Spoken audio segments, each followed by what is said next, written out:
Antum perhatikan dalam hadis ini dan juga kepada para dai bahwa Nabi menyebutkan jelas dalam hadis ini, may ya'ish minkum ba'di fasayara ikhtilafan katsira.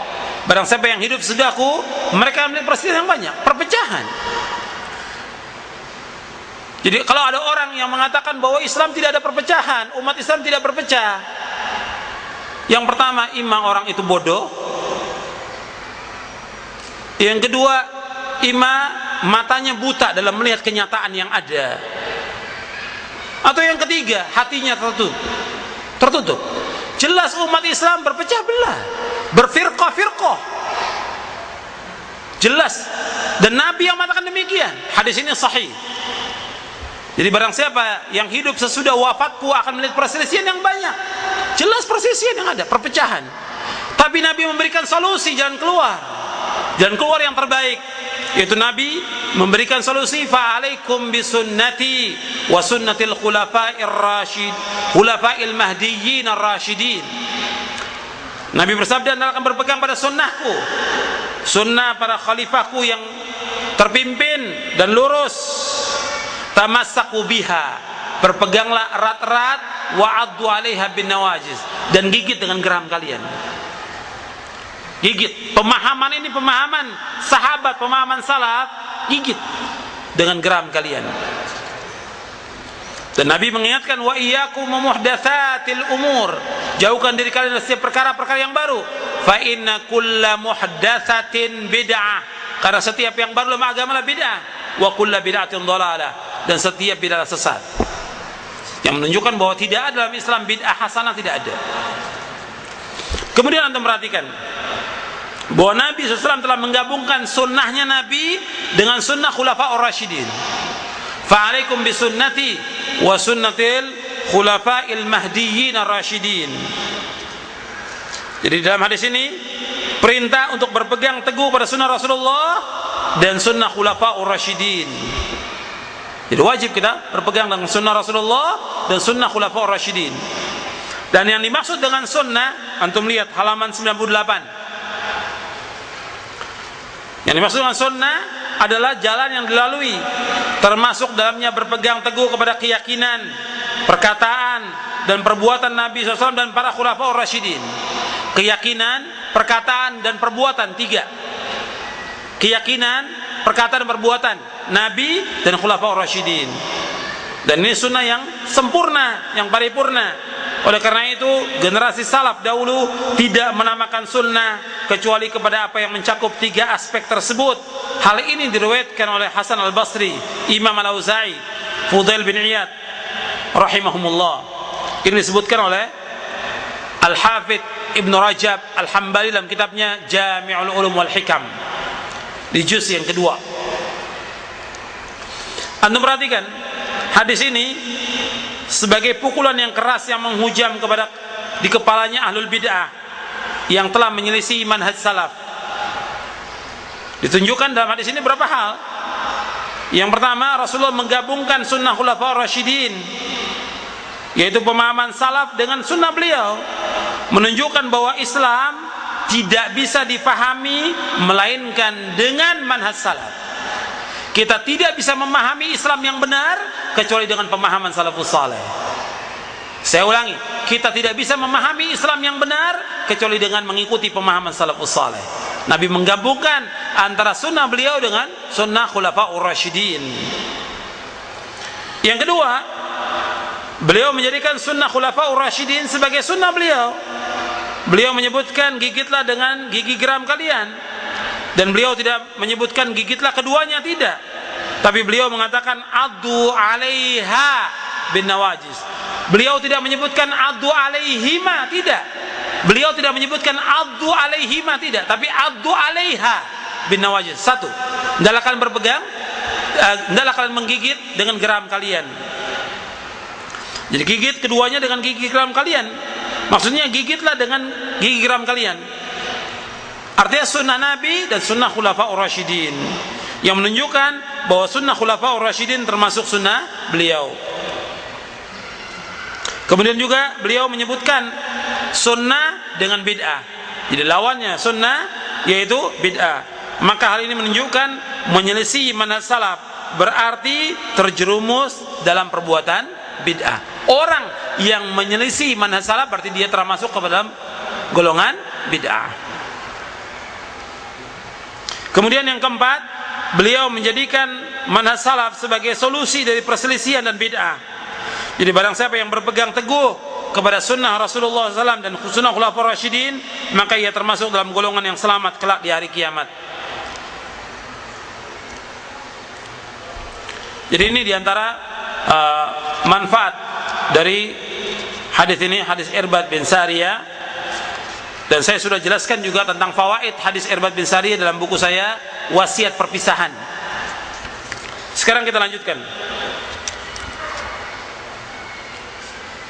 Antum lihat di halaman 134. Di dalil-dalil hadisnya banyak sekali, tidak semua kita baca. Sekarang kita lihat penjelasan dari sahabat. Kalau hadis sudah, ayat sudah, hadis sudah, sekarang penjelasan sahabat. Antum lihat di halaman 134 penjelasan Abdullah bin Mas'ud radhiyallahu an. Ketika Abdullah bin Mas'ud menemui orang-orang yang berzikir dengan berjamaah. Tuh perhatikan, ketika Abdullah bin Mas'ud radhiyallahu an bertemu di dalam masjid dengan orang-orang yang berzikir dengan berjamaah, yang mereka membuat halakoh, lingkaran zikir. Mereka mengatakan, hendaklah kalian bertakbir 100 kali. Mereka bertakbir. Tahlillah, mengucapkan la ilaha illallah 100 kali, mereka bertahlil 100 kali. Disuruh oleh pimpinannya bertasbih 100 kali, mereka bertasbih 100 kali. Kemudian Abu Musa sebagai seorang sahabat, dia tidak langsung memberikan fatwa, tapi tanya kepada yang lebih alim, yaitu Abdullah bin Mas'ud. Maka Ibnu Mas'ud berkata kepada mereka, mengapa kalian tidak menghitung kesalahan-kesalahan kalian? Dan aku jamin Allah tidak akan menyia-nyiakan amal kalian. Jadi ketika Abdullah bin Mas'ud datang kepada mereka, Abdullah bin Mas'ud menegur mereka yang berzikir dengan berjamaah itu, ditegur oleh Abdullah bin Mas'ud radhiyallahu an. Kemudian mereka mengatakan, wahai Abu Abdurrahman, dengan kerikil ini kami menghitung takbir, tahlil dan tasbih. Ibnu Mas'ud berkata, hitunglah kesalahan-kesalahan kalian, maka aku jamin kebaikan kalian tidak akan disia-siakan sedikit pun juga. Kemudian Ibnu Mas'ud radhiyallahu an berkata, waihakum ya ummata Muhammadin ma asra halakatikum haula'i sahabatu nabiyyikum sallallahu alaihi wasallam mutawafirun wa hadhi thiyabuhu lam tabla wa aniyatu lam tuqsar walladhi nafsi biyadihi innakum la'ala millati hiya ahda min millati Muhammadin aw muftatihu baba dhalalah celaka kalian wahai umat Muhammad, alangkah cepatnya kebinasaan kalian. Ini para sahabat Nabi SAW masih banyak, dan ini pakaiannya belum usang dan bejananya belum pecah. Demi Allah yang jiwaku berada di tangannya, apakah kalian menyangka berada di atas agama yang lebih lurus dari agamanya Nabi Muhammad SAW? Ataukah kalian hendak membuka pintu-pintu kesesatan? Antum perhatikan, mereka menjawab, sudah ditegur oleh Ibnu Mas'ud, mereka menjawab, demi Allah wahai Abu Abdurrahman, yang kami inginkan tidak melainkan kebaikan. Beliau menjawab, betapa banyak orang yang menginginkan kebaikan tidak mendapatkannya. Betapa banyak orang yang menginginkan kebaikan tapi mereka tidak mendapatkannya. Sungguh Rasulullah SAW memberitahukan kepada kami bahwa ada satu kaum yang membaca Al-Quran namun tidak melewati kerongkongan mereka. Demi Allah, aku tidak mengetahui, mungkin sebagian mereka adalah di antara kalian. Kemudian beliau berpaling dari mereka. Lalu Amr bin Salamah berkata, kami melihat sebagian besar orang yang membuat halaqah itu pada perang Nahrawan memerangi kami bersama Khawarij. Hadis ini sahih riwayat Imam Darimi di Sunan Darimi juz yang pertama, disahihkan oleh Syekh Al-Albani dalam kitabnya Sahih Silsilah Hadits As-Sahihah. Anda perhatikan, awalnya kecil bid'ah itu, cuma berzikir berjamaah, kecil, yang dianggap oleh mereka nggak apa-apa, yang dikehendaki kebaikan. Tapi lama kelamaan kemudian mereka mengikuti pemahaman Khawarij yang menghalalkan darahnya para sahabat. Yang menjadi syahid di sini, Anda perhatikan bahwa Ibnu Mas'ud radhiyallahu menyebutkan haula'i sahabatun nabiyyikum SAW, yang dijadikan hujjah. Kenapa kalian cepat sesat? Kenapa kalian cepat binasa? Sahabat masih hidup. Kenapa kalian tidak mengikuti sahabat? Hujahnya dilihat kepada sahabat. Kenapa kalian tidak mengikuti sahabat? Jadi hujah itu dilihat kepada pemahaman para sahabat. Kemudian juga Ibnu Abbas demikian juga. Ibnu Abbas radhiyallahu anhu, untuk melihat di halaman 135, ketika berhadapan dengan Khawarij ini pemahaman yang sesat, yang mengkafirkan Ali, Muawiyah dan dua hakim radhiyallahu anhum. Jadi Khawarij mengkafirkan mereka. Apa kata Ibnu Abbas? Ji'tukum min indi ashabi Rasulullah sallallahu alaihi wasallam wa laysa fikum minhum ahad wa min indi ibni ammi Rasulullah sallallahu alaihi wasallam wa alaihim nuzila al-Qur'an wa hum a'lamu bi ta'wilihi. Aku datang dari pihak para sahabat Rasulullah SAW, sedang tidak ada seorang pun dari mereka di tengah-tengah kalian. Dan aku datang dari pihak anak paman Rasulullah SAW, yaitu Ali bin Abi Thalib. Kepada mereka lah Al-Quran diturunkan, dan mereka adalah orang yang paling mengetahui tafsirnya. Ini riwayat Hasan, diriwayatkan oleh Imam Abdul Razzaq dalam kitabnya Al-Musannaf, Ahmad dalam musnadnya, Abu Daud, At-Tabrani dalam Mu'jamul Kabir, dan Al-Hakim. Hadis ini disahihkan oleh Syekh Ahmad Muhammad Syakir dalam ta'liq dan tahqiq Musnad Imam Ahmad. Beliau mentakhrij Musnad Imam Ahmad, beliau mensahihkan hadis ini. Anda perhatikan bahwa Abdullah bin Abbas radhiyallahu anhuma, beliau menjadikan pemahaman sahabat ini sebagai hujjah. Jadi kalian ini Khawarij, tidak ada seorang pun sahabat yang ada bersama kalian, tidak ada.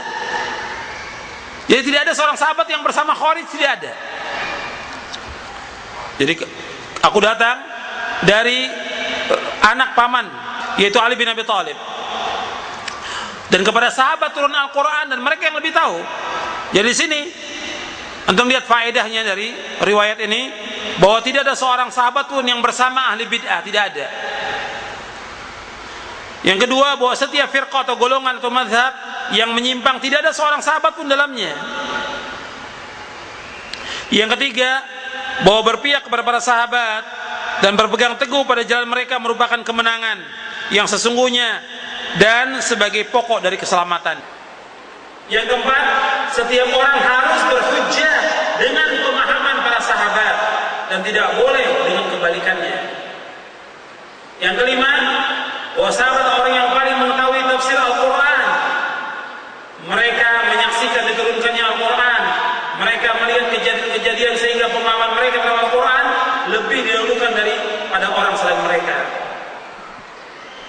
Yang keenam, sesungguhnya al-bidah, mereka adalah orang-orang yang menyimpang dari jamaah yang benar, dan mereka adalah orang-orang yang memisahkan diri dari manusia. Ini diantara hujjah pemahaman salafus saleh. Kemudian bab yang keenam tentang karakteristik manhaj salaf, saya jelaskan di halaman 227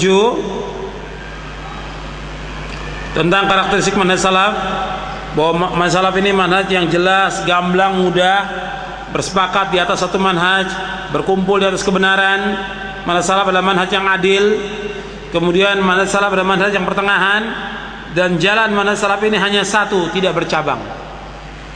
Jadi jalannya satu, tidak bercabang, satu. Jalan yang menuju kepada Allah, jalan selamat itu hanya satu. Kemudian bab yang ketujuh di halaman 251, saya jelaskan tentang sifat-sifat yang dengannya seorang muslim dikatakan sebagai salafi. Saya sebutkan di situ ada 15 poin. Jadi mulai halaman 251 sampai 259 itu saya ringkas tentang sifat-sifat yang dengannya seorang muslim berhak dikatakan salafi. Dan nanti antum baca tentang wajibnya berhukum dengan Al-Quran dan Sunnah dalam semua sisi kehidupan. Jadi bukan masalah akidah saja, bukan masalah manhaj saja, tapi semuanya. Bahwa salaf itu, yang dikatakan seorang salafi, dia berhukum dengan Quran dan Sunnah dalam semua kehidupannya, dalam akidah, dalam manhaj, dalam ibadah, dalam akhlak, dalam muamalah, dalam adab, dalam segala macam. Sebab kita diperintahkan oleh Allah untuk masuk ke dalam Islam secara kafah. Ya ayyuhalladzina amanu dukhulu fi silmi kafah wa la tattabi'u khutuwati syaitan innahu lakum aduwwun mubin. Wahai orang beriman, hendaklah masuk ke dalam Islam secara kafah. Jangan kalian mengikuti langkah-langkah syaitan. Sesungguhnya syaitan musuh yang nyata bagi kamu. Di dalam surah Al-Baqarah. Jadi kita disuruh masuk Islam secara kafah semuanya. Jadi bukan hanya sebagian. Kemudian selanjutnya yang perlu kita bahas di bab yang ke-8 tentang prinsip dakwah salafiyah. Di halaman 260 saya jelaskan ringkas tentang prinsip-prinsip dakwah salafiyah. Karena ini yang diingkari oleh sebagian orang, sebagian dai, oleh hizbiyin dan harakiyin. Mereka mengingkari tentang prinsip dakwah salafiyah ini. Yang pertama, untuk melihat di halaman 260 bahwa prinsip dakwah salafiyah yang pertama kembali kepada Al-Quran dan Sunnah menurut pemahaman salafus saleh. Dalilnya sudah saya jelaskan.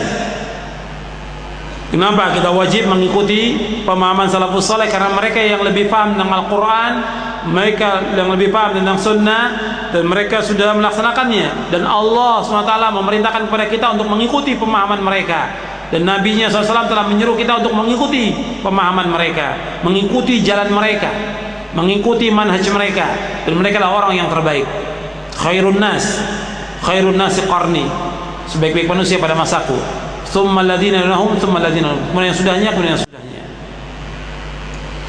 Kemudian yang kedua, bahwa prinsip dakwah salafiyah berdakwah kepada tauhid, jangan mengikhlaskan amal semata-mata karena Allah. Jadi dakwah salaf ini mengutamakan tauhid. Prioritas utama dalam dakwah mengajak umat untuk mentauhidkan Allah. Bagaimana umat beribadah hanya kepada Allah saja dan tidak kepada yang lainnya. Karena kita diciptakan oleh Allah untuk beribadah kepada Allah. Wa ma khalaqtul jinna wal insa illa liya'budun. Tidak aku ciptakan jin dan manusia melainkan untuk beribadah kepada-Aku. Beribadah hanya kepada Allah saja, tidak kepada yang lain. Maka dakwah yang kita utamakan dan selalu kita dakwakan dakwah tauhid.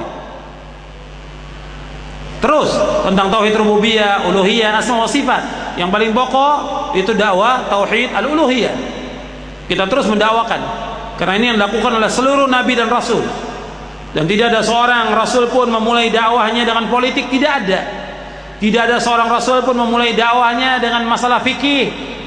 Tidak ada seorang rasul memulai dakwahnya dengan yang lain, tidak.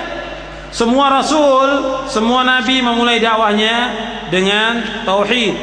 Baik itu tauhid rububiyah, uluhiyah maupun tauhid asma wa sifat. Jadi semua rasul memulai dakwanya dengan dakwah tauhid. Dan ayat-ayatnya banyak sekali dalam Al-Quran yang menjelaskan tentang para rasul memulai dakwanya dengan dakwah tauhid. Wa ma arsalna min qablika min rasulin illa nuhi ilaihi annahu la ilaha illa fa'budun. Dan tidak kami utus seorang rasul sebelummu Muhammad, dan kami wahyukan kepadanya bahwa tidak ada ilah yang berhak diberikan hanya Aku, maka hendaklah kalian beribadah kepada Aku. Atau ayat yang sering dibacakan dan antum sudah hafal, wa laqad ba'atsna fi kulli ummatin rasulan an i'budullaha wajtanibut taghut. Dan sungguh kami telah utus pada setiap umat seorang rasul. Setiap rasul dakwanya hendaklah kalian beribadah hanya kepada Allah saja dan jauhkan taghut. Jadi ini dakwah kita, dakwah tauhid, mengajak umat untuk mentauhidkan Allah, itu yang paling pokok. Kalau orang mengatakan kan dakwah ini lama panjang, nggak ada masalah, tidak ada masalah. Lama dan panjang waktunya tidak ada masalah. Kita mengajak istri kita, anak kita, keluarga kita, umat, bagaimana dia beribadah hanya kepada Allah dan mereka tidak berbuat syirik. Itu yang paling pokok. Seandainya kita wafat, dakwah ini kita dakwakan, kita sudah menyampaikan hujah kepada umat. Jadi bukannya khilafah, bukan masalah politik. Yang kita tuju yang pertama kali dalam dakwah ini yaitu tauhid. Bagaimana umat ini mentauhidkan Allah, menjauhkan syirik. Kemudian yang ketiga yaitu dakwah Ahlussunnah di halaman 274, bahwa dakwah Ahlussunnah Salafin mengajak umat Islam untuk beribadah hanya kepada Allah dengan benar. Jadi mengajak umat Islam untuk beribadah dengan benar. Di antara syarat ibadah itu yaitu ikhlas dan ittiba. Jadi dakwah salaf ini mengajak umat ini untuk beribadah dengan benar. Karena banyak orang yang mengatakan dia beribadah kepada Allah tapi tidak benar ibadahnya. Ibadah yang mereka lakukan sudah puluhan tahun tapi tidak benar. Karena tidak terpenuhi syaratnya. Syarat ibadah dua. Yang pertama ikhlas karena Allah, yang kedua ittiba. Mengajak umat ini untuk ittiba kepada Rasulullah. Bukan ittiba kepada ustaz, bukan ittiba kepada syekh, bukan ittiba kepada ulama, ittiba kepada Rasulullah SAW. Jadi ajak umat ini untuk mengikuti Rasulullah. Jangan sekali-kali mengajak umat untuk mengikuti kita. Tidak boleh. Dan ingat para dai, tidak boleh mengajak umat untuk intima kepada si dai, fanatik kepada si dai, tidak boleh.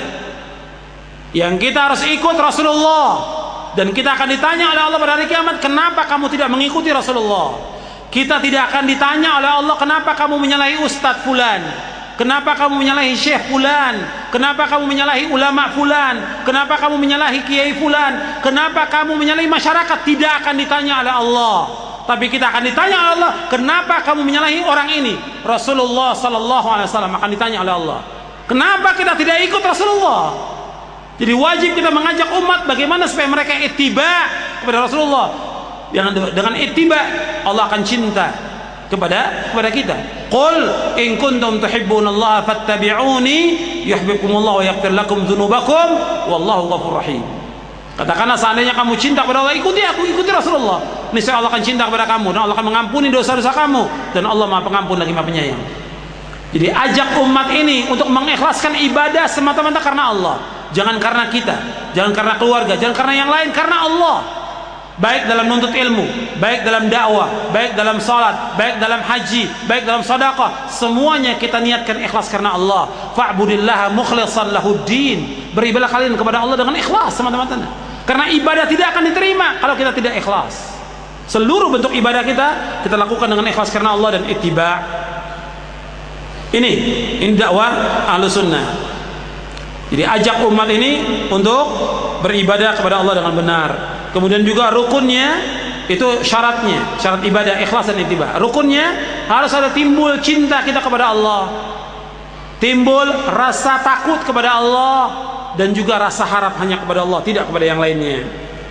Itu tentang pilar-pilar ubudiyah yang benar di halaman 275. Kemudian yang keempat, prinsip dakwah salafiyah yang keempat, yaitu memperingatkan kaum muslimin dari bahaya syirik dan berbagai bentuknya. Ya, terus kita peringatkan umat dari bahaya syirik, sebab syirik ini merupakan dosa besar yang paling besar, kezaliman yang paling zalim, kemungkaran yang paling mungkar. Dan syirik merupakan dosa yang tidak diampuni oleh Allah kalau dia sampai meninggal dunia tidak bertaubat kepada Allah SWT. Jadi mulai halaman 278 sampai 281 saya jelaskan bahwa dakwah salaf ini selalu mengingatkan umat kepada bahaya syirik. Karena apa? Karena syirik dosa besar yang paling besar, kemungkaran yang paling mungkar. Dan Allah Subhanahu wa ta'ala tidak akan redho selama-lamanya apabila Allah disekutukan dengan makhluknya.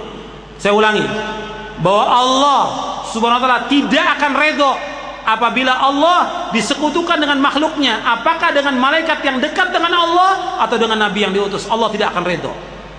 Jadi kalau Allah disekutukan dengan malaikat, umpamanya ada orang yang berdoa meminta kepada malaikat Jibril, minta dimudahkan semua urusan, Allah tidak redho. Atau orang berdoa meminta kepada Nabi Muhammad SAW, meminta dimudahkan semua urusan, minta rezeki dan yang lainnya, Allah tidak akan redho. Karena apa? Berdoa harus hanya kepada Allah, tidak boleh kepada yang lain. Ud'uni astajib lakum, berdoa kepada aku akan kabulkan doa kalian. Jadi seluruh bentuk ibadah kita tujukan hanya kepada Allah, tidak boleh kepada yang lain. Seluruh bentuk ibadah kita tujukan hanya kepada Allah. Jadi Allah tidak akan redho apabila Allah disekutukan dengan makhluknya, tidak akan redho. Dan Allah tidak akan ampuni dosa orang yang berbuat syirik. Allah ancam dihapuskan semua amalnya, dan Allah ancam mereka tidak masuk surga bagi orang-orang yang berbuat syirik. Dan ayat-ayatnya banyak dalam Al-Quran. Kemudian yang kelima, bahwa dakwah Ahlussunnah mengajak umat untuk ittiba, mengikuti sunnah Rasulullah dan memerangi taklid buta. Banyak dai, ustadz ini mengajak umatnya kepada taklid kepada kiainya, taklid kepada ustadznya, tidak mengajak umat ini untuk ittiba. Jadi banyak umat ini tidak paham tentang Islam sama sekali. Bahkan ada kiai atau ustadz, kamu ikut saya, jangan tanya. Jadi puluhan tahun nggak pernah tahu dia tentang Islam yang benar. Yang penting kamu ikut taklid, kamu orang awam taklid. Dan ustadz ini berdosa. Dia akan memikul dosa orang-orang yang dia sesatkan. Mesti dibawakan dalil, keterangan kepada mereka, sampaikan keterangan. Jangan diajak umat ini untuk taklid, ajak mereka untuk ittiba kepada Rasulullah sallallahu alaihi wasallam. Kemudian yang keenam, memerangi bid'ah dan beragam pemikiran dari luar Islam yang masuk ke dalamnya. Jadi Ahlussunnah dakwah, prinsip dakwah salafiyah ini memerangi bid'ah dan beragam pemikiran dari luar Islam yang masuk ke dalamnya, di halaman 303.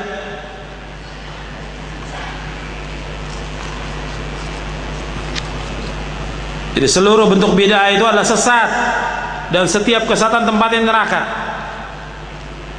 Jadi Ahlussunnah ini memerangi semua bentuk pemikiran dari luar Islam yang masuk ke dalamnya. Kemudian juga perbuatan-perbuatan bid'ah. Jadi terus kita ingatkan umat dari bahaya bid'ah. Kita ingatkan umat ini dari bahaya bid'ah.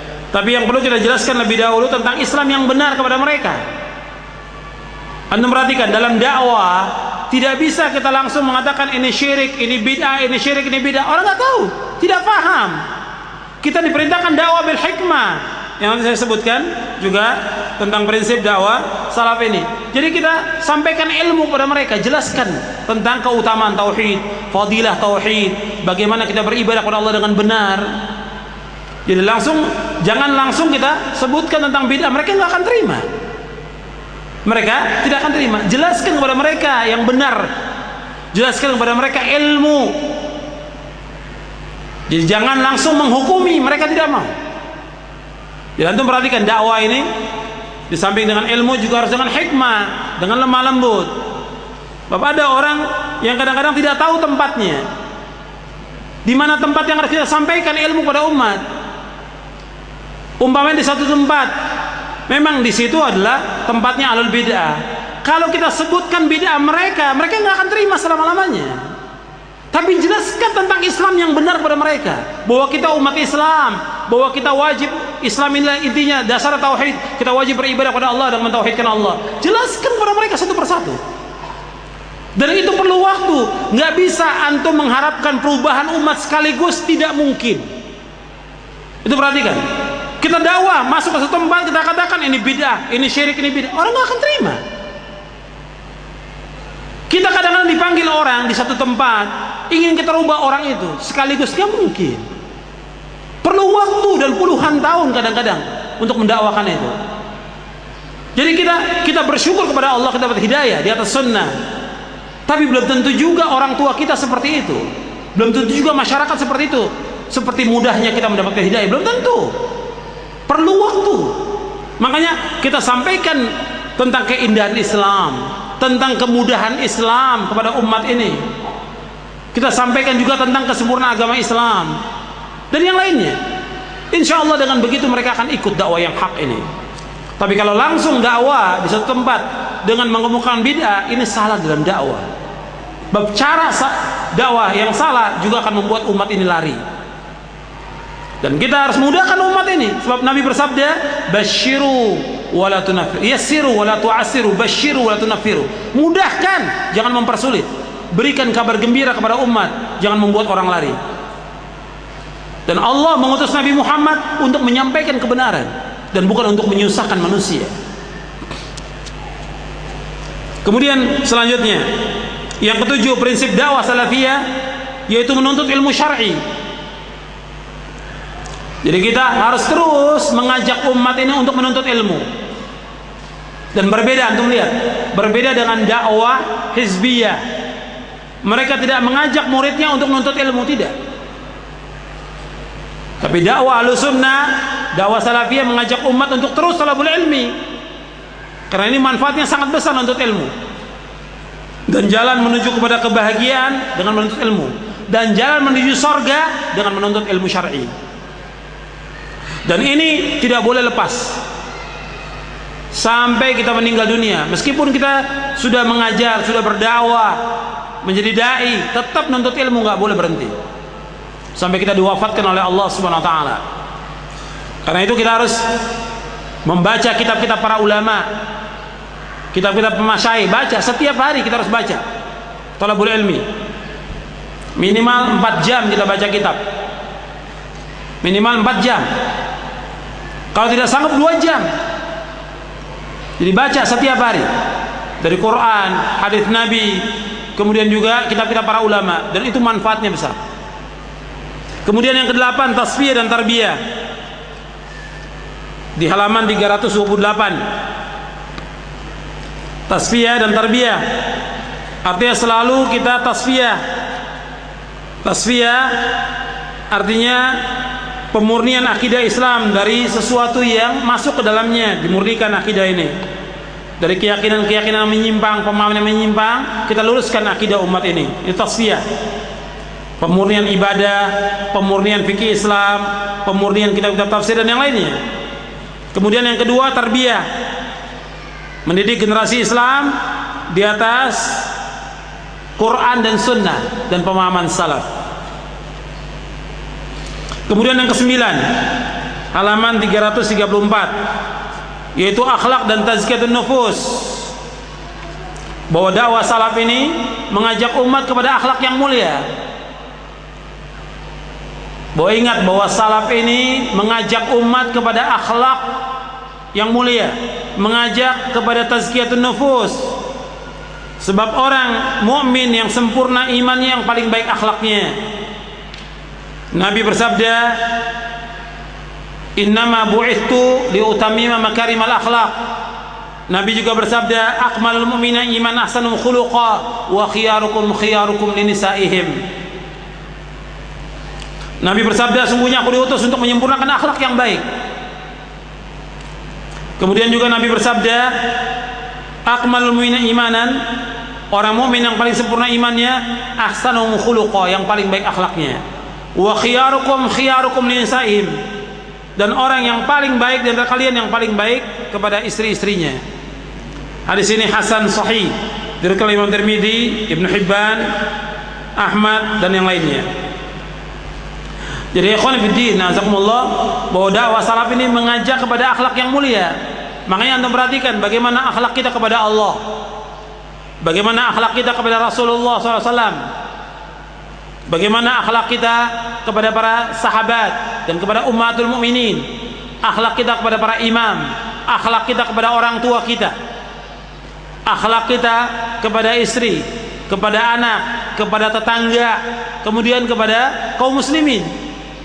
Begitu juga nanti kepada orang kafir dan juga kepada binatang.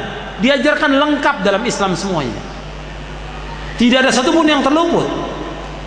Bahkan karena akhlak yang jelek, seseorang tidak memberikan makan kepada binatang bisa masuk neraka.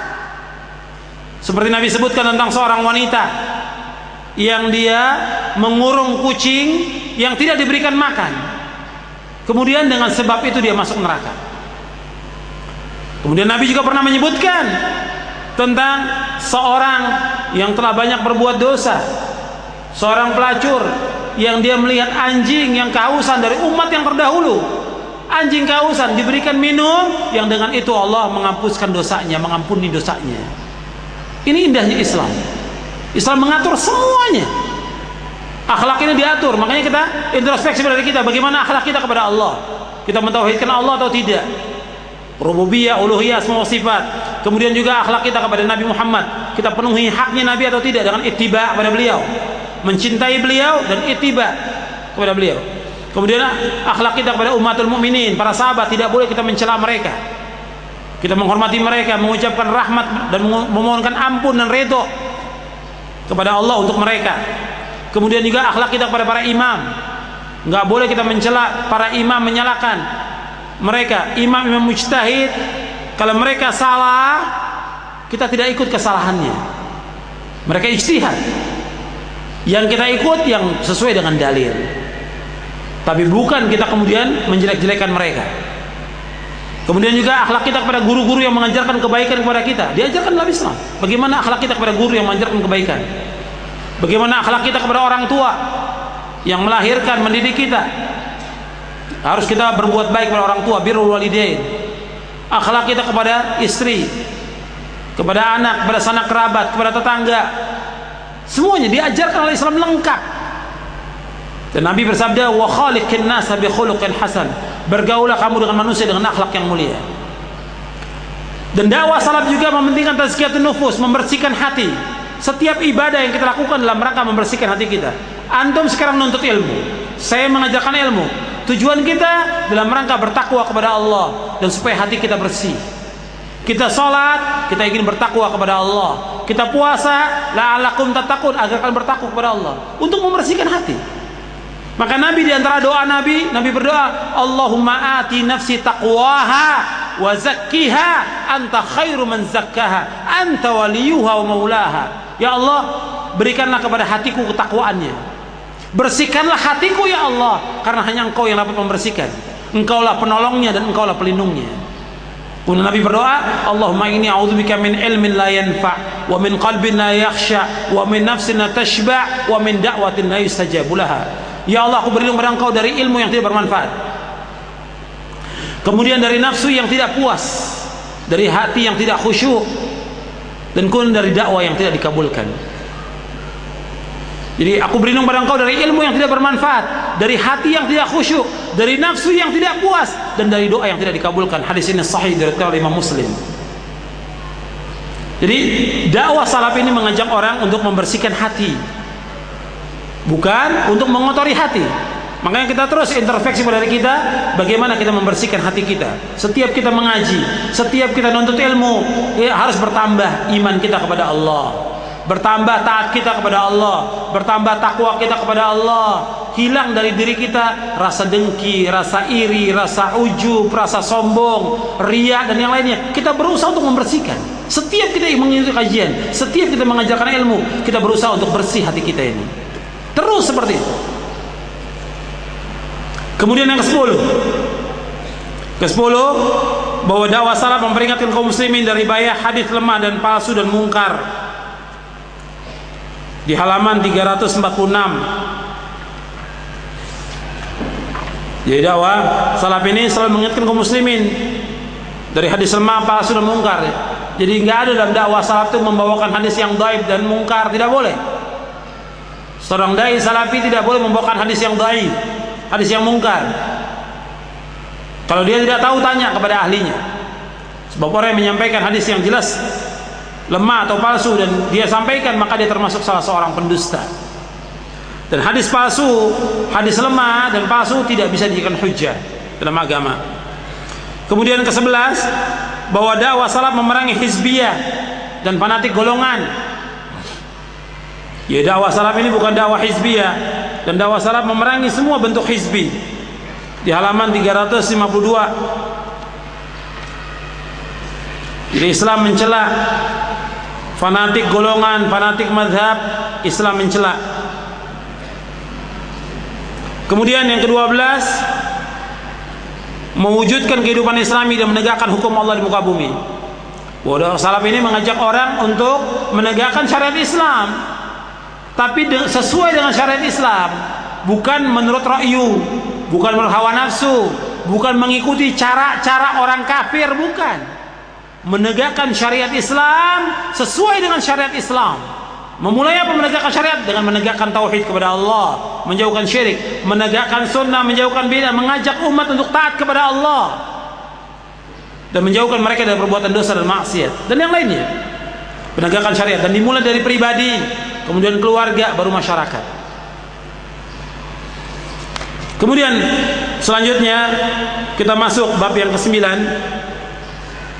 tentang ciri-ciri dakwah hizbiyah dan dakwah sururiyah di halaman 368. Saya sebutkan ini karena banyak orang-orang yang mengaku ahlus sunnah, tapi dakwanya mereka dakwah hizbiyah, dakwah mereka dakwah sururiyah. Kenapa dikatakan sururiyah? Penisbatan kepada Muhammad Surur Naif Zainul Abidin. Antum lihat di halaman 524 tentang siapa Muhammad Surur itu. Jadi sururiyah adalah sebuah kelompok yang dinisbatkan kepada seorang yang bernama Muhammad bin Surur bin Naif Zainul Abidin, yang ia tumbuh di kalangan Ikhwanul Muslimin di Syria, dan dia taklid buta kepadanya. Muhammad Surur menyatakan sendiri tentang dirinya bahwa ia berasal dari kelompok Ikhwanul Muslimin yang fanatik, yang kemudian ia berpura-pura mengikuti, dia berpura-pura kepada pengikutnya bahwa ia telah berpindah dari taklid menuju ilmu. Dan dia, Muhammad Surur ini pada hakikatnya mengikuti Ikhwanul Muslimin yang ada di Syria. Jadi Ikhwanul Muslimin di Syria itu berpecah belah. Ada kelompok di Halab yang condong kepada pemikiran Sufi bersama pimpinannya Abdul Fattah Abu Ghadda, dan yang sealiran dengan Hasan al-Banna. Kemudian yang kedua, Ikhwanul Muslimin di Damaskus yang condong kepada pemikiran Sayyid Qutb yang dikatakan dengan Qutbiyah atau Sururiyah di bawah pimpinan Isam al-Attar, dan Muhammad Surur masuk dalam kelompok ini. Jadi itu yang dikatakan Muhammad Surur. Sekarang beliau tinggal di London, mendirikan majalah dan segala macam di sana. Muhammad Surur Naif Zainul Abidin. Jadi ciri dakwah hizbiyah dan sururiyah saya sebutkan di sini karena ada orang-orang yang menisbatkan diri kepada Ahlussunnah atau menisbatkan diri kepada Salafiyah, tapi pada hakikatnya mereka bukan dari Salafiyah. Mereka pada hakikatnya hizbiyun, harakiyun, bukan Salafi. Nah, ciri kelompok ini atau golongan ini, yang pertama mereka berkelompok, berkoalisi, membuat ormas, front atau forum komunikasi yang memiliki aturan, tanzim, undang-undang yang mengikat seluruh anggotanya dengan baiat atau dengan al-wala wal bara. Jadi mereka membuat aturan undang-undang, anggaran dasar, anggaran rumah tangga, dan wala dan bara kepada mereka, wala kepada mereka dan bara kepada selain mereka. Dan mereka mengangkat beberapa orang sebagai pemimpin yang mereka loyal, cinta kepada orang yang dicintai oleh pemimpin itu. Dan Syekhul Islam Ibnu Taimiyah berkata, untuk melihat di halaman 369, barang siapa mengangkat seorang pemimpin lalu ia mencintai dan memusuhi menurut persetujuannya dalam perkataan dan perbuatan, maka ia termasuk dari orang-orang yang memecah belah agama mereka, dan mereka menjadi beberapa golongan. Jadi ini orang yang membuat kelompok, ormas atau partai atau yang lain, yang orang terikat dengan dia, cinta dengan kelompok ini, dan berlepas diri dari orang yang tidak mencintai kelompok ini atau yang tidak mencintai pemimpinnya, maka kata Syekhul Islam termasuk orang-orang yang memecah belah agama. Kemudian juga beliau mengatakan begini, tidak boleh seorang pun dari umat Islam mengangkat seseorang sebagai pemimpin atau tokoh yang ia mengajak kepada kelompoknya, kepada torekotnya, ia wala, memberikan loyalitas dan memusuhi atas nama kelompoknya, bukan kepada Nabi SAW. Kemudian ia berpegang kepada perkata dan pendapatnya, ia memberikan loyalitas dan permusuhan, dan ia memberikan loyalitas dan memusuhi berdasarkan pendapatnya, bukan berpegang pada firman Allah Azza wa Jalla, dan bukan berpegang pada sabda Rasulullah SAW dan ijma' para sahabat. Bahkan perbuatan mereka ini termasuk dari perbuatan ahlul bid'ah, yang mereka berpegang pada seorang atau pendapat yang memecah belah kaum muslimin, karena mereka memberikan loyalitas dan memusuhi dengan berpegang kepada perkataan tersebut atau kepada jamaah atau kelompoknya. Ini adalah Majmu' Fatawa di juz yang ke-20. Yang kedua, ciri dari dakwah hizbiyah, dakwah sururiyah, yaitu sembunyi-sembunyi dalam amal. Ya, kajiannya bentuknya rahasia, nggak mau kajiannya terbuka. Dia selalu tertutup kajiannya dalam bentuk-bentuk halakoh tertentu saja dan orang-orang tertentu saja. Padahal dakwah Islam ini untuk seluruh kaum muslimin dan untuk seluruh umat Islam ini, tapi mereka berkelompok. Dan orang yang seperti ini, kata Umar bin Abdul Aziz, antum lihat di halaman 370, kata Umar bin Abdul Aziz, idza ra'aita qauman yatanajawna fi dinihim dunal 'amma fa'lam annahum ala ta'sisi dhalalah. Apabila engkau melihat satu kaum berbisik-bisik, sembunyi-sembunyi tentang agama mereka, khusus di kalangan mereka saja, dengan meninggalkan kaum muslimin, maka ketahuilah bahwa ajaran mereka dibangun di atas kesesatan. Diriwayatkan oleh Imam Darimi, Ahmad dalam kitab Az-Zuhd, dan Imam Al-Lalikai dalam Syarah Ushul I'tiqad Ahlussunnah wal Jamaah. Yang ketiga, ciri dakwah mereka, dakwanya dakwah musiman. Jadi dakwanya tidak rutin. Kalau dakwah dalam Islam ini terus, setiap hari, setiap pekan rutin, dan harus sabar, butuh waktu puluhan tahun. Tapi ini dakwanya tidak, dakwanya musiman. Ya, melihat apakah berkaitan dengan politik, partai, perayaan, atau yang lainnya. Jadi mereka lihat musimnya, musim apa sekarang ini? Musim Isra Mi'raj, ya mereka ikut Isra Mi'raj. Musim Maulid, ya mereka ikut Maulid. Musim partai, ya ikut partai. Ini dakwah hizbiyah. Jadi tidak kembali kepada Al-Quran wa Sunnah al-fahmi salaf, terus dakwah ini, dan tidak mengikuti perbuatan bid'ah. Kalau mereka dakwanya dakwah musiman. Kemudian sibuk dengan masalah politik. Yang keempat, sibuk dengan masalah politik. Dan antum perhatikan, bukan berarti bahwa salaf itu memisahkan diri dengan masalah politik, tidak. Salaf ini betul-betul memperhatikan masalah agama ini secara keseluruhan, termasuk juga masalah politik. Jadi bukan berarti bahwa salaf itu memisahkan diri politik, tidak ngurus masalah politik. Kita lihat bahwa salaf itu betul-betul memperhatikan semuanya. Dan ingat, masalah politik ini berkaitan dengan orang-orang yang paham tentang masalah ini. Saya sebutkan di sini, Syekh Albani menyebutkan tentang masalah politik ini, kata beliau, minas siyasatil an tarku siyasah, bahwa termasuk politik sekarang ini meninggalkan politik.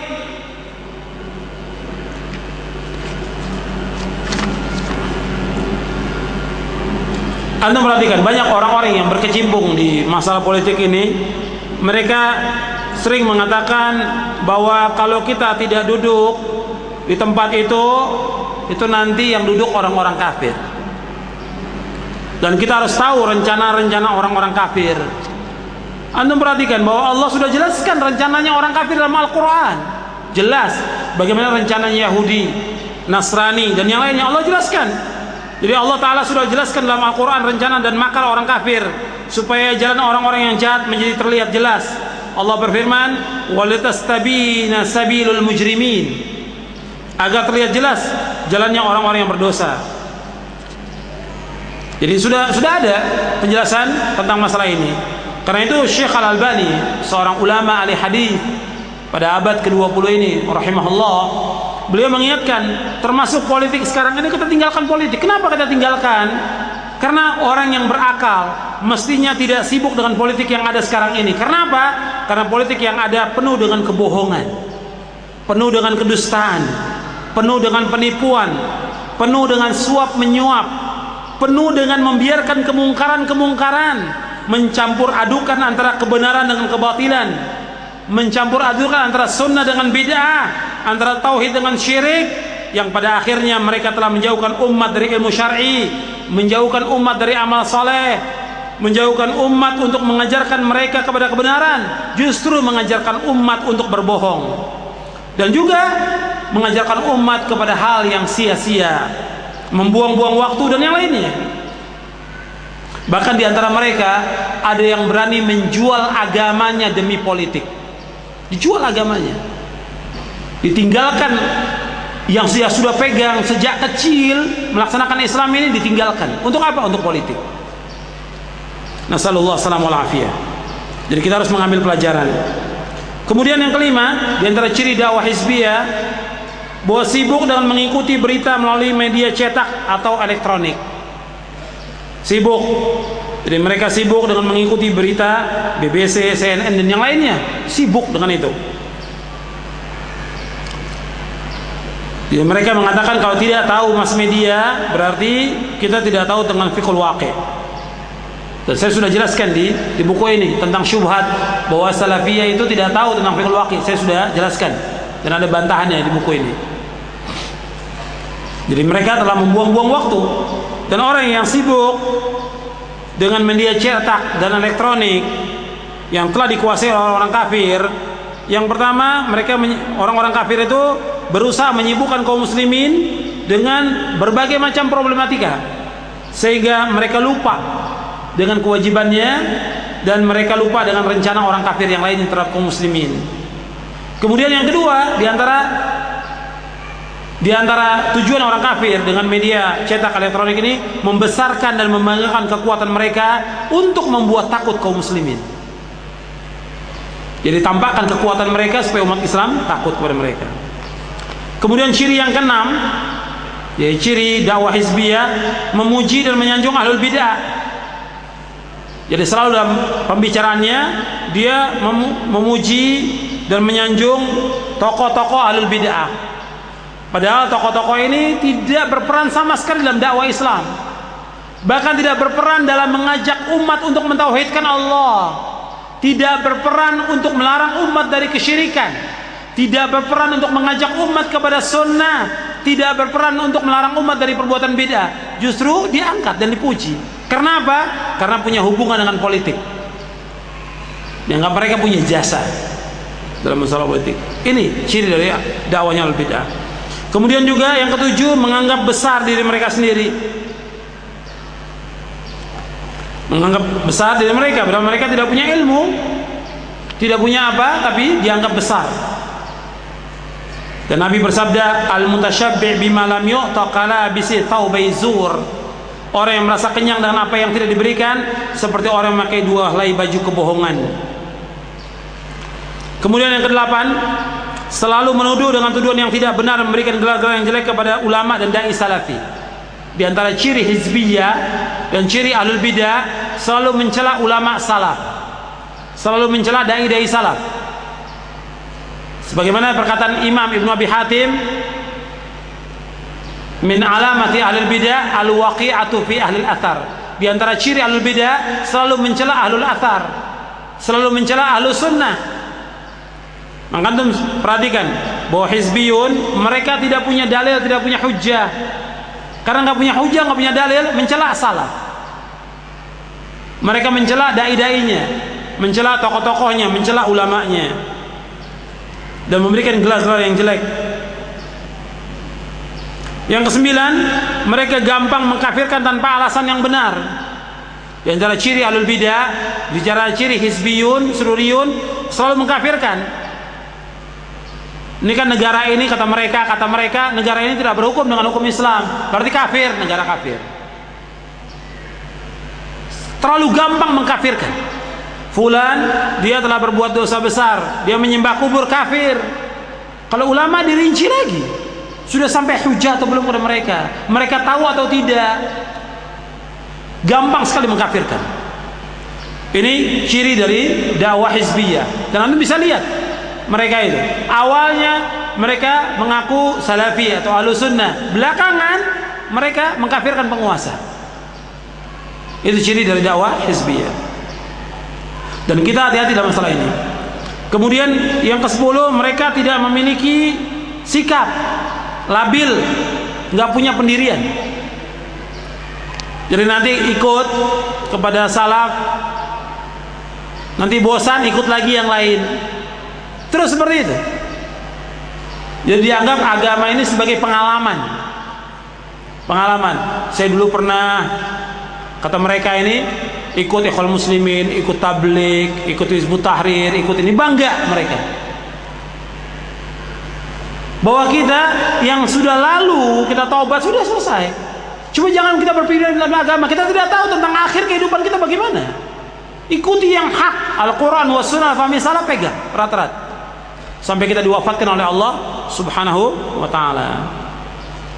Makanya dikatakan oleh sahabat Hudzaifah ibn al-Yaman, inna dhalalata haqqa dhalalati an ta'rifa ma kunta tunkir wa tunkira ma kunta ta'rif wa iyyaka wat talawuna fid din fa inna dinallahi wahid. Sesungguhnya kesesatan yang sebenarnya ialah engkau menganggap baik apa yang dahulu engkau anggap mungkar, dan menganggap mungkar apa yang dahulu engkau anggap baik. Jauhilah berganti-ganti warna dalam agama, karena agama Allah itu satu. Sanad yang sahih diriwayatkan oleh Ibnu Abdul Bar dalam kitabnya Jami' Bayan Ilmi wa Fadlih, dan dalam kitab Al-Ibana Ibnu Battah. Jadi ini diantara ciri dakwah hizbiyah sururiyah. Dan sampai di sini saya sampaikan kajian ini, karena tidak semua kita bisa mengkaji dari kitab mulia dalam masalah ini. Jadi kita mengkaji sampai poin yang ke-9. Adapun yang selainnya nanti Anda bisa baca sendiri di rumah. Mudah-mudahan yang sedikit ini bermanfaat untuk saya dan untuk antum sekalian. Wassallallahu ala nabiyina Muhammadin sallallahu alaihi wasallam wa akhiru da'wan alhamdulillahirabbil alamin.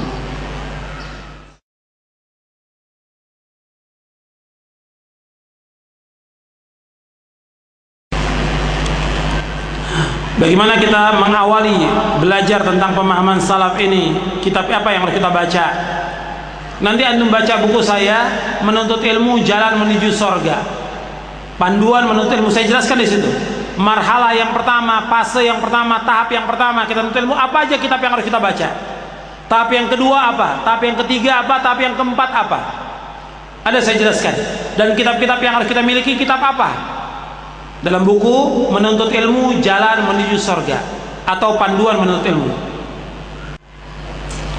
Bagaimana cara menghadapi tantangan dakwah ini, terutama tantangan dari orang tua dan lingkungan. Akhwan fiddin, azakumullah, kepada ikhwan dan akhwat yang dimuliakan Allah, bahwa dakwah salaf ini dakwah yang mudah. Dakwah salaf ini dakwah yang mudah untuk diterima oleh semua orang. Cuma terkadang karena cara dalam kita menyampaikan itu salah, sehingga orang tidak menerima dakwah ini. Dakwah ini mudah. Jadi antum sampaikan dalil kepada mereka. Kalau mereka mau ikut, alhamdulillah. Kalau tidak, kita sabar. Wajar dalam dakwah ini ada yang menerima dan menentang, wajar. Jangankan kita, nabi-nabi dan rasul, ada yang diterima oleh umatnya, ada yang ditolak. Bahkan bukan hanya ditolak, ditentang, diusir, dikejar. Bahkan ada di antara mereka yang dibunuh oleh umatnya. Anda perhatikan, tidak semua dakwah yang mudah dan gampang ini itu kemudian diterima oleh umat. Kita sampaikan dengan cara yang baik, dan kita berdoa agar orang tua kita bisa menerima dakwah ini, juga lingkungan kita. Kalau di antara mereka tidak menerima, wajar. Cuma tidak menerimanya mereka bukan dimusuhi, karena mereka menolak karena kejahilan. Maka Nabi SAW, ketika Nabi SAW ditolak dakwahnya di Taif, bahkan dilempari dengan batu, malaikat yang menjaga gunung mengatakan, kalau engkau inginkan aku angkat gunung ini ditimpakan kepada mereka. Kata Nabi, jangan. Perhatikan, Nabi dilempari dengan batu sampai berdarah, ditawarkan oleh malaikat yang menjaga gunung agar gunung ini diangkat ditimpakan kepada mereka. Nabi tidak mau. Kata Nabi, aku ingin mengharapkan dari anak cucu mereka orang-orang yang beribadah hanya kepada Allah. Itu sabar. Makanya dai-dai salaf ini harus sabar dalam menghadapi tantangan dari orang-orang yang mencaci maki, mencela, mencemooh, melawan dakwah ini. Sabar. Ada yang mengatakan bahwa dakwah salaf itu kasar, keras. Ini juga saya jelaskan di buku ini. Bahwa dakwah salaf ini dakwah yang lemah lembut, tidak keras. Keras itu kepada orang-orang yang memang terus menerus menolak dakwah ini, yang mengajak kepada bid'ah. Artinya keras kepada tokoh-tokoh al-bid'ah, betul, seperti itu. Karena mereka sudah sampai hujjah, sampai keterangan, diingatkan, tapi tetap mereka menjelekkan. Itu keras para ulama salaf, dan terdapat dalam kitab-kitab mereka. Bahkan tidak boleh salam kepada orang itu. Tapi karena umumnya kaum muslimin, dakwah salaf ini dakwah yang mudah, ramah, kita sampaikan. Jadi kepada al-bid'ah pun hakikatnya dakwah ini ramah, mengajak mereka kepada pemahaman yang benar. Tapi ketika mereka menolak, memfitnah, menuduh dan segala macam, itu ada sikap para ulama al-sunnah tentang mereka. Maka dikatakan oleh Syekhul Islam bahwa dakwah salaf ini, dakwah al-sunnah, mereka a'lamuhum bil haqqi arhamu bil khalq. Mereka lebih tahu tentang kebenaran dan mereka lebih sayang kepada kaum muslimin. Kemudian ikhwan fillah, azakumullah, antum juga perhatikan bahwa kita juga tidak mengingkari bahwa ada pribadi-pribadi orang yang mengikuti dakwah ini yang kasar, ada. Kita nggak mengingkari. Cuma ingat, pribadi yang kasar itu nggak bisa dinisbatkan kemudian bahwa salaf ini jelek atau kasar, tidak. Pribadi itu ada yang seperti itu. Pribadi itu ada yang seperti itu, yang mereka kasar dan tidak ramah sama sekali dalam dakwah ini. Bahkan kepada orang-orang yang awam pun kasarnya luar biasa. Tapi ini pribadi, maka kita ingatkan dengan cara yang baik orang-orang yang seperti ini. Tapi nggak bisa dinisbatkan kepada manhaj dakwah ini atau kepada akidah salaf. Salaf tidak pernah mengajarkan demikian. Kita disuruh untuk berakhlak yang mulia, kita disuruh untuk bergaul kepada manusia dengan akhlak yang mulia. Kemudian yang pertanyaan timbul lagi, kekasaran yang dianggap oleh mereka juga kadang-kadang berkaitan dengan penjelasan yang hak. Bahwa kita menjelaskan tentang bahaya bid'ah, kita menjelaskan tentang bahaya syirik, bukan berarti itu kasar, bukan itu keras. Karena itulah yang dakwakan oleh para nabi rasul, melarang umatnya dari berbuat syirik, melarang umatnya dari berbuat bid'ah. Nah kadang-kadang dianggap oleh mereka itu keras. Tidak, justru kita menjelaskan itu baik, cuma dalam cara menjelaskannya harus kita awali dengan yang lebih penting dulu. Tadi disebutkan tentang wajibnya kita mengikuti pemahaman ini. Sekarang di mana kita belajar? Yang pertama di sini yang saya ajarkan. Yang kedua di pengajian-pengajian yang kita ajarkan, yang jelas rujukannya mengikuti pemahaman salaf. Jadi ini pertanyaan, kalau mengikuti pemahaman salaf, kan salaf itu sudah meninggal. Kita belajar sama siapa? Ini pertanyaan panjang, yang intinya itu. Ya kita belajar dengan yang kita baca ini dari kitab-kitab para ulama al-sunnah. Kita merujuk dari kitab-kitab para ulama al-sunnah yang mereka merujuk kepada pemahaman salafus saleh. Apakah manhaj muwazanah, manhaj keseimbangan antara kebaikan dengan kejelekan itu manhaj salaf? Ini bukan manhaj salaf.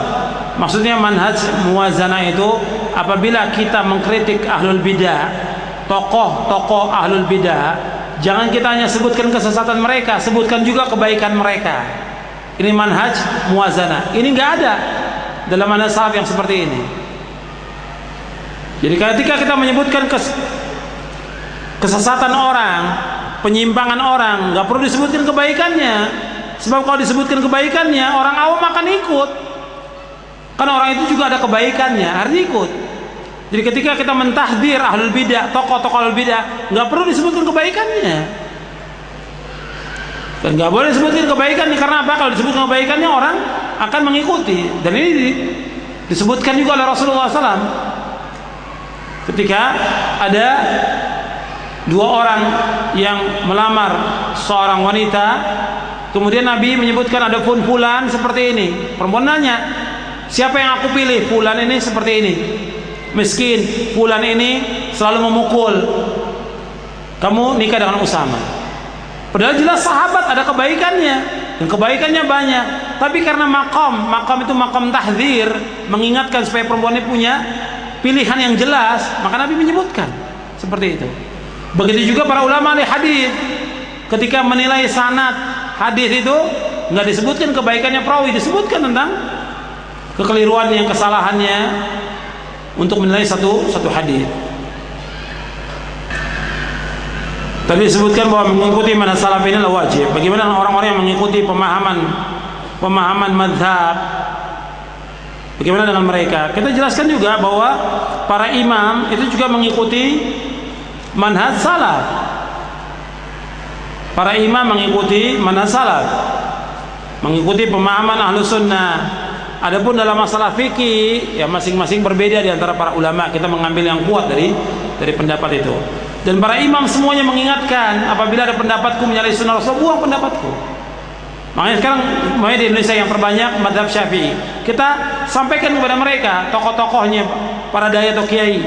Tentunya yang menyampaikan adalah para ustadz. Dengan cara yang baik, sampaikan kepada mereka bahwa Imam Syafi'i itu mengikuti manhaj salaf. Dan Syekh Dr. Muhammad bin Abdul Wahhab Al-Aqil menulis kitab tentang manhajul Imam Syafi'i fil aqidah, manhaj Imam Syafi'i dalam aqidah, sudah terjemahkan bahasa Indonesia.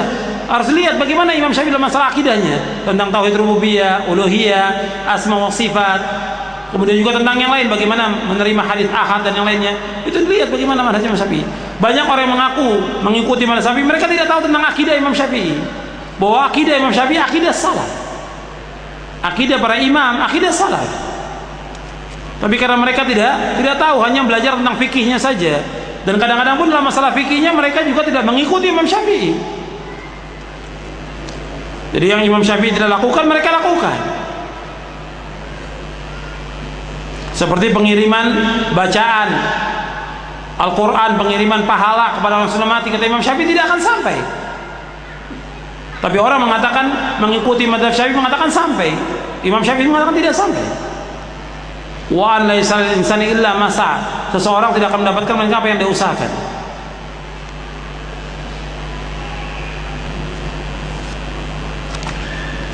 Apakah boleh kita belajar kepada al-bidah atau dai-dai hizbi? Kita belajar kepada al-sunnah. Tidak boleh kita belajar kepada al-bidah. Dijelaskan oleh Imam Malik, tidak boleh belajar kepada al-bidah. Dan dalam hadis Nabi bersabda, min alamatis sa'ah atau min asyratis sa'ah yultamasal ilmu 'inda al-asagir. Di antara tanda kiamat, orang belajar kepada asagir. Orang belajar kepada al-bidah. Makanya tidak boleh kita belajar kepada al-bidah. Saya jelaskan dalam buku Menuntut Ilmu Jalan Menuju Surga itu. Tidak boleh kita belajar kepada al-bidah. Bagaimana kita menyikapi ustadz yang dia menentang dakwah salaf? Ya kita menyikapi mereka sebagai seorang muslim. Dia menentang karena tidak tahu. Anda perhatikan, banyak dai atau kiai yang menentang dakwah salaf karena tidak tahu, karena jahil. Karena belum pernah ada yang menjelaskan kepada mereka tentang dakwah salaf ini, dakwah yang hak, dakwah yang mulia ini. Mereka belum tahu. Dan banyak tokoh-tokoh juga yang minta penjelasan. Minta penjelasan kepada kita, tolong jelaskan apa sih dakwah salaf itu apa? Dari beberapa ustadz minta penjelasan karena tidak tahu. Nah, kita datangi mereka, kita jelaskan. Jadi ada yang mau menerima, ada yang menolak.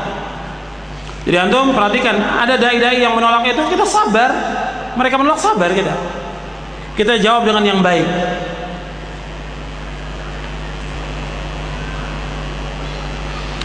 Batasan larangan duduk dengan ahlul bidah itu, duduk dalam artian kita mendengarkan ceramahnya, kita mendengarkan perkataannya, kita menjadikan dia sebagai teman karib. Itu duduk dengan ahlul bidah, tokoh ahlul bidah yang dia menentang dakwah yang hak ini.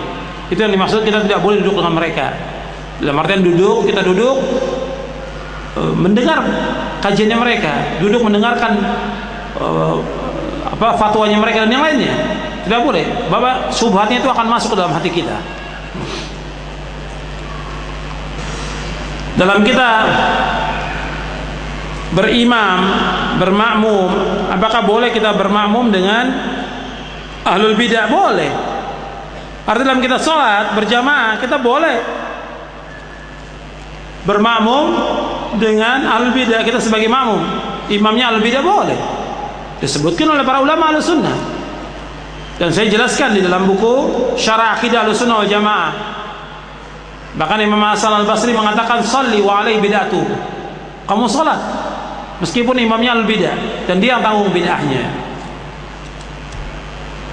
Kecuali kalau yang bid'ah-bid'ah yang sudah keluar dari Islam, bid'ahnya sudah keluar dari Islam dan kita yakin sudah sampai hujjah keluar dari Islam, enggak boleh kita jadikan dia sebagai imam.